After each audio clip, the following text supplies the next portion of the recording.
है। मेरा नाम दिनेश चौधरी है, रतलाम एमपी। लगभग यहां से मैं 3000 किलोमीटर दूर से आया हूं। एक बहुत छोटे से परिवार में मैंने जन्म लिया। वैसे मैं डिस्ट्रिक्ट मुरादाबाद यूपी का हूं, लेकिन जो चैलेंज मेरी जिंदगी में आए ताकि उन चीजों से आप रिलेट कर सके, इसलिए मैं उनको बता रहा हूं। अभी आपने एक बिजनेस का नाम सुना होगा जो हमारे भारत में बिजनेस चलता है, जिसको हम बोलते हैं ट्रेडिशनल बिजनेस। क्या होता है उसके अंदर? एक आप और हम होते हैं कस्टमर, जो भारत के 80% लोग हैं। कहां से प्रोडक्ट खरीदते हो? रिटेलर से, दुकानदार से। Yes, retailer. क्या ये उसको बनाते हैं? नो। ये खरीदते हैं किसी होलसेलर से। ये होलसेलर किसी स्टॉकिस्ट, ये स्टॉकिस्ट एक सीएफ एजेंट के थ्रू माल खरीद लेते हैं कंपनी से। ये हमारे भारत का एक परंपरागत व्यापार है। लेकिन इनके ऊपर कंपनी एक बहुत बड़ा खर्च करती है, पब्लिसिटी, विज्ञापन। क्यों?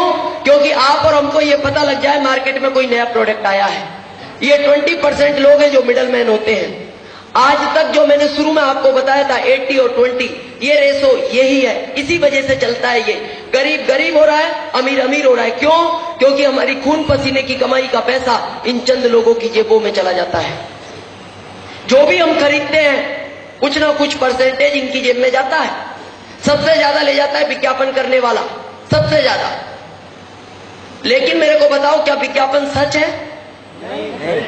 नो। लेकिन आज भी भारत में 80% लोग विज्ञापन देखकर माल खरीदते हैं, लेकिन आज तक कोई भी विज्ञापन सच नहीं है। छोटी सी बात मैं विज्ञापन के बारे में आपको बताऊं। कुछ समय पहले 3 करोड़ में शाहरुख खान कमांडर सिगरेट का विज्ञापन करता था, आपने देखा होगा। तीसरी मंजिल पे चढ़ता है, एक सिगरेट पी के और कूद जाता है, और नीचे आने के बाद गिरता नहीं, वो खड़ा रहता है और बोलता है अपने अंदर जो जोश है वो इस सिगरेट के पीने से है। क्या हो सकता है ऐसा? नहीं तो आप किसी एक व्यक्ति को ले जाओ और एक नहीं 5 पिला के कूदा दो, जोश आएगा? मेरे को लगता है वो जिंदगी में नहीं गिरेगा कभी। 4 करोड़ में आपने कुछ समय पहले मिरिंडा का विज्ञापन देखा होगा। एक आदमी इधर से आ रहा है, एक बैल इधर से आ रहा है, दोनों आपस में टकरा गए। जब दोनों आपस में टकराए तो जब आदमी बैल से टकराएगा तो आदमी 5 फीट दूर गिरा, वापस खड़ा हुआ, एक दुकान पे गया, मिरिंडा ली और पी ली, वापस आया, फिर बैल से टकराया तो फिर बैल 5 फीट दूर गिरा। क्यों? उनके कहने का मतलब है कि इसमें इतनी ताकत है, इसको पीने के बाद अगर गलती से भी बैल से टकरा गए तो आपका कुछ नहीं बिगड़ेगा, वो जो भी बिगड़ेगा बैल का बिगड़ेगा। क्या ऐसा हो सकता है? नहीं। डाउट हो तो आप एक बार प्रैक्टिकल करके देखना। डाउट हो तो मैं नहीं कह रहा, अगर आपको डाउट हो ऐसा, ये कह रहे हैं कि ऐसा हो सकता है, नहीं हो सकता। आज 12 करोड़ में ऐश्वर्या टीवी पे आके बोलती है मेरी सुंदरता का राज है लक्स इंटरनेशनल, और हम इसलिए ना रहे शायद नंबर लग जाए। कितने लोगों को विश्वास है लक्स के नहाने से आदमी गोरा हो सकता है किसी को? मैच देखते हो? मैच अगर लक्स के नहाने से कोई गोरा होता है, ये साबुन आज सबसे ज्यादा वेस्ट इंडीज और साउथ अफ्रीका में बिकता, जहां पूरे के पूरे देश ब्लैक एंड व्हाइट है, वहां कलर्ड नाम का कुछ नहीं मिलता और वहां कोई खरीदने को तैयार नहीं। और दोस्त, यही कारण रहा आज जो भी प्रोडक्ट हम 100 में खरीदते हैं, कंपनी में 50 रुपए की लागत में बनता है, 9 रुपए कंपनी का प्रॉफिट होता है, 59 में चीज बनती है और कितने में मिलती है? 100 में। और बीच का 41 कहां चला जाता है? इनके पास। क्या ये क्वालिटी में कोई सुधार करते हैं? बिगाड़ने का पूरा अधिकार है। और ये झूठ बोलने का करोड़ों रुपया ले जा रहे हैं। और दोस्त, ये बात आज तक हमारे समझ में नहीं आई, लेकिन ये बात आज के 55 साल पहले अमेरिका के अर्थशास्त्री समझे। उन्होंने कहा इन बीच वाले लोगों को बीच में से हटा दो, क्योंकि ये क्वालिटी में कोई सुधार नहीं करते, इनको बिगाड़ने का पूरा अधिकार है। कोई सुधार नहीं करते। तो वहां की गवर्नमेंट ने कहा फिर इस जनता को माल कौन देगा? कंपनी ने कहा आप इसकी चिंता मत करो, मैं इसको डायरेक्ट माल दे सकती हूं, माल ओरिजिनल मिलेगा क्योंकि डायरेक्ट मिलेगा। बोले इसका क्या करें, ये बच गया, तो वहां के अर्थशास्त्रियों ने कहा ये पैसा इसी को वापस कर दो, ये इसी के खून पसीने की कमाई का पैसा है, और इसी बिजनेस का नाम रखा गया DSM, डायरेक्ट सेलिंग मेथड। मेरे को एक चीज बताओ, कंपनी डायरेक्ट माल दे और बीच का 41 वापस आए और माल ओरिजिनल मिले तो कुछ टेंशन है क्या? नो? बताओ, इतनी सी बात बताने के लिए मेरे को रतलाम से बुलाया गया? ये भी तो बता सकते थे जिन्होंने आज आपको इनवाइट किया। लेकिन पता है मेरे को क्यों बुलाया गया है? प्राकृतिक का नियम है, आदमी का नेचर है, अपने वाला अपने वाले से कभी नहीं समझता और ना समझेगा, कभी नहीं समझता ना समझेगा। आप अपने सगे भाई को कितना भी समझाओ वो आपसे नहीं समझेगा, पड़ोसी से मिला दो 3 मिनट में समझा देगा।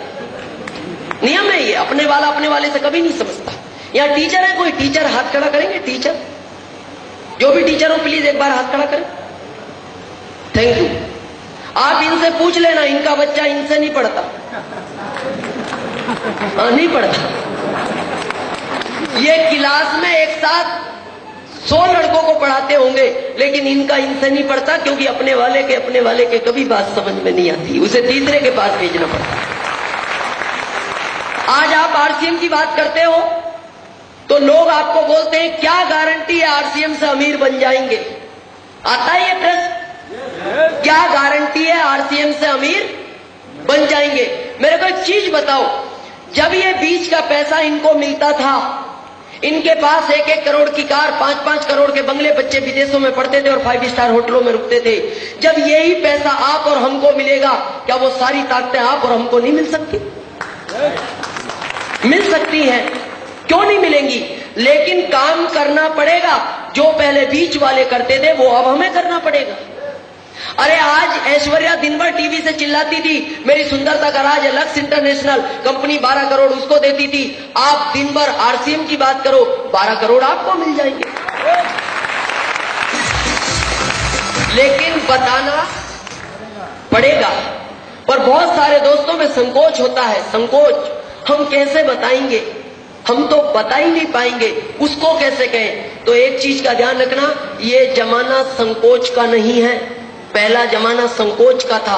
आज के जमाने के अंदर अगर जिस व्यक्ति में संकोच है उसको मंदिर में प्रसाद भी नहीं मिलती, वो बाहर ही रह जाता है। और जो संकोच नहीं करते वो एक बार प्रसाद लेके दोबारा हाथ साफ करके लाइन में लग जाते हैं। अब जमाना संकोच का नहीं है, हटाना पड़ेगा। दोस्त, इस बिजनेस को आज के 12 साल पहले 1994 के अंदर इस बिजनेस की स्थापना भारत के अंदर हुई और एक ऐसे शख्स इस बिजनेस को भारत में लाने वाले थे जिनका नाम लेते हुए मेरे को गर्व होता है। उनकी जितनी भी तारीफ की जाए कम है, मेरे पास शब्द नहीं है। 1994 के अंदर वो इस भारत के वित्त मंत्री हुआ करते थे। आज करंट में इस भारत के प्रधानमंत्री हैं श्री मनमोहन सिंह जी। श्री मनमोहन सिंह जी ने इस बिजनेस को भारत में लाने की अनुमति दी और उन्होंने जब भारत में लाने की अनुमति दी तो उन्होंने अमेरिका की गवर्नमेंट से ये पूछा था, इस बिजनेस को मैं भारत में चला तो रहा हूं, क्या मेरा भारत आपके देश की तरह अमीर बन सकता है? तो अमेरिका की गवर्नमेंट ने कहा था, मनमोहन सिंह जी आपका भारत अमीर नहीं, अगर ये बिजनेस भारत में चला तो आपका भारत वापस सोने की चिड़िया भी बन सकता है। आज जब इस बिजनेस की आप बात करते हो, व्यक्ति पता है क्या बोलता है? मैं डॉक्टर हूं, मैं चाय पत्ती की बात करूंगा, मैं इतना बड़ा इंजीनियर हूं, मैं पेस्ट के बारे में बात करूंगा, मैं इतना बड़ा वकील हूं, क्या मैं बाथ सोप की बात करूंगा? मेरे को एक चीज बताओ, टाटा से बड़े तो नहीं हो?